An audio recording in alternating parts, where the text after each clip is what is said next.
ಪ್ರಯಾಗ್ರಾಜ್ನಲ್ಲಿ ನಡೆಯುತ್ತಿರುವ ಮಹಾಕುಂಭ ಮೇಳಕ್ಕೆ ಭಕ್ತ ಸಾಗರವೇ ಹರಿದು ಬರ್ತಿದೆ. ಗಂಗಾ ನದಿಯ ಪುಣ್ಯ ಸ್ನಾನ ಮಾಡಿದವರ ಸಂಖ್ಯೆ ಹಿಂದೆಂದಿಗಿಂತಲೂ ದಾಖಲೆ ಬರೆದಿದೆ. ಜನವರಿ 13ರಿಂದ ಇಲ್ಲಿಯವರೆಗೂ 45 ಕೋಟಿಗೂ ಹೆಚ್ಚು ಭಕ್ತರು ತ್ರಿವೇಣಿ ಸಂಗಮದಲ್ಲಿ ಮಿಂದೆದ್ದಿದ್ದಾರೆ ಅಂತ ಉತ್ತರ ಪ್ರದೇಶ ಸರ್ಕಾರ ಮಾಹಿತಿ ನೀಡಿದೆ. ಇನ್ನು ಮಹಾಕುಂಭಮೇಳ ಫೆಬ್ರವರಿ 26 ಮಹಾಶಿವರಾತ್ರಿಯಂದು ಕೊನೆಗೊಳ್ಳಲಿದ್ದು, ಅಷ್ಟರ ವೇಳೆಗೆ 55 ಕೋಟಿಗೂ ಹೆಚ್ಚು ಭಕ್ತರು ಪ್ರಯಾಗ್ರಾಜ್ಗೆ ಭೇಟಿ ನೀಡುವ ನಿರೀಕ್ಷೆ ಇದೆ ಅಂತ ಹೇಳಲಾಗಿದೆ. ಆಶ್ಚರ್ಯ ಅಂದ್ರೆ ಮೌನಿ ಅಮಾವಾಸ್ಯೆಯಂದೇ ಬರೋಬ್ಬರಿ 8 ಕೋಟಿ ಜನರು ಇಲ್ಲಿಗೆ ಭೇಟಿ ನೀಡಿದ್ದು, ಇದು ಈವರೆಗಿನ ದಾಖಲೆಯಾಗಿದೆ.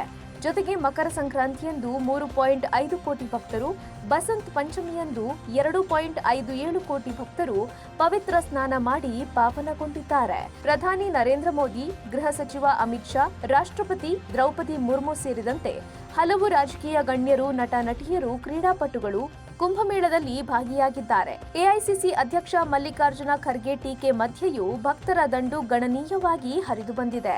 ಮೋದಿ ಸ್ನಾನ ಮಾಡಿದ್ರೆ ಬಡತನ ಕಡಿಮೆ ಆಗುತ್ತಾ ಅಂತ ಖರ್ಗೆ ಟೀಕಿಸಿ ಭಕ್ತರ ಆಕ್ರೋಶಕ್ಕೆ ಕಾರಣವಾಗಿದ್ರು.